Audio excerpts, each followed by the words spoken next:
దీనివల్ల ఎఫిషియన్సీ పెరుగుతూ ఉంది.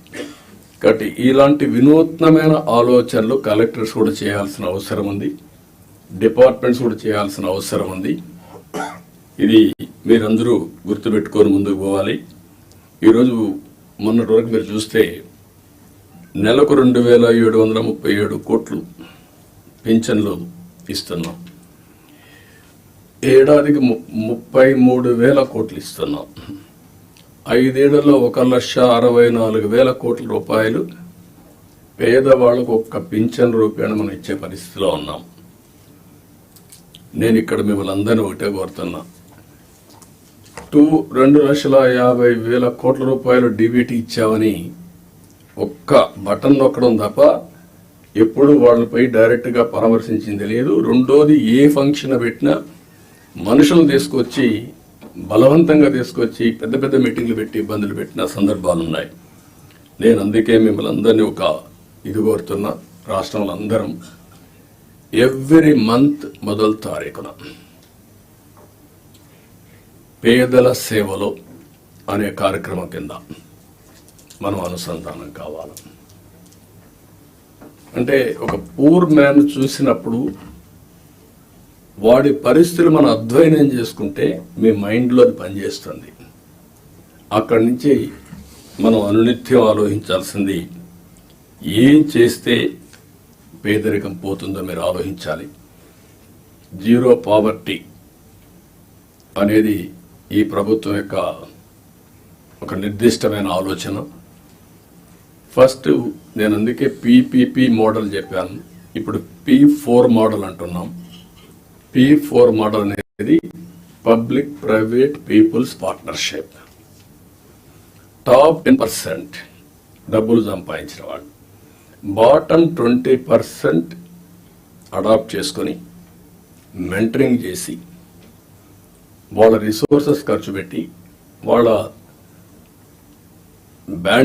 మేనేజ్మెంట్ బ్యాండ్విడ్త్ ఇచ్చి తద్వారా వీళ్ళ పైకి తీసుకురావాలి. ఇక్కడ మీరు కలెక్టర్స్ అందరూ ఉన్నారు, IAS ఆఫీసర్స్ ఉన్నారు, పాలిటీషియన్స్ ఉన్నాం. మేమందరం కూడా చిన్నగానే పుట్టాం, గ్రామాల్లో మామూలు వ్యక్తుల కుటుంబాల్లోనే పుట్టాం.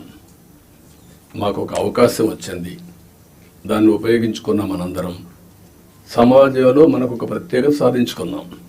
కానీ మనతో పుట్టినవాడు ఇంకా ఆ ఊర్లోనే కనీసం 100 రూపాయలు 200 రూపాయలు పర్ డే సంపాదించలేని పరిస్థితిలో ఉన్నారు.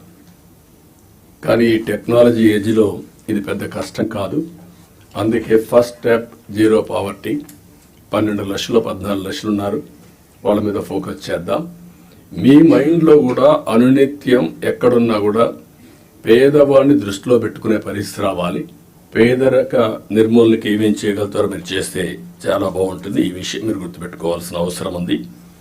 అదే సమయంలో ఈరోజు కొన్ని ప్రిన్సిపల్స్ కూడా మీరు ఫాలో కావాలి.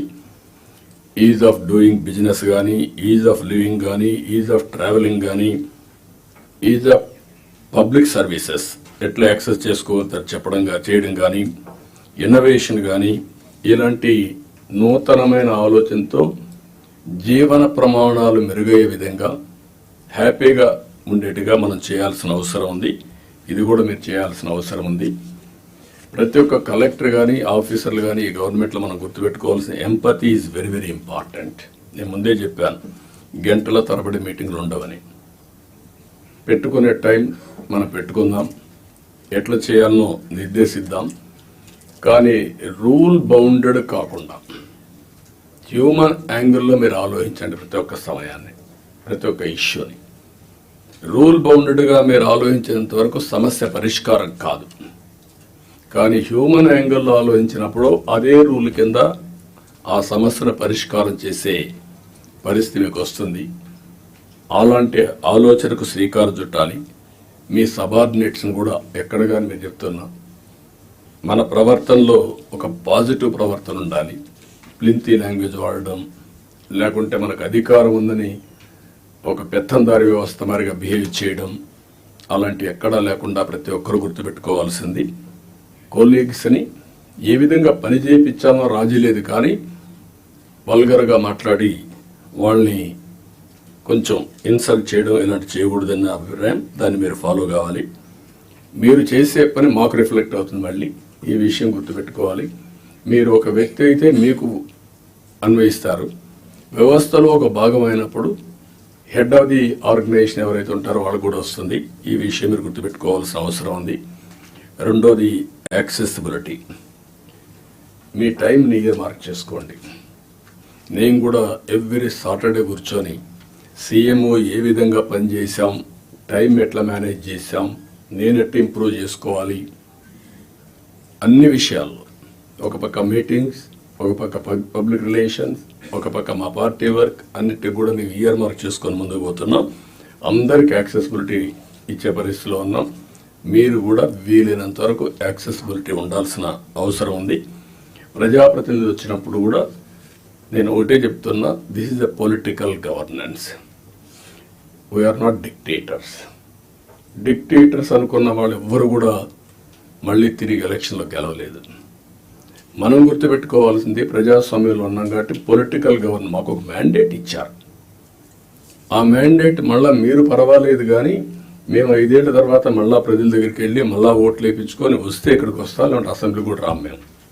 ఈ విషయం మీరు గుర్తుపెట్టుకోవాల్సింది. మనమైతే మంత్రులు ఒకరో వచ్చారేమో అసెంబ్లీకి, అందరూ ఎవరు అసెంబ్లీకి కూడా రాలేదు.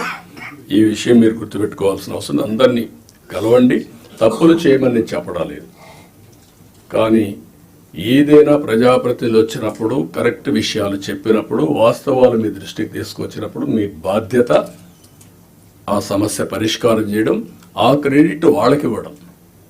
5 ఏళ్ల తర్వాత మీరు అక్కడ ఉండరు, మీకు ఆ క్రెడిట్ అవసరం లేదు.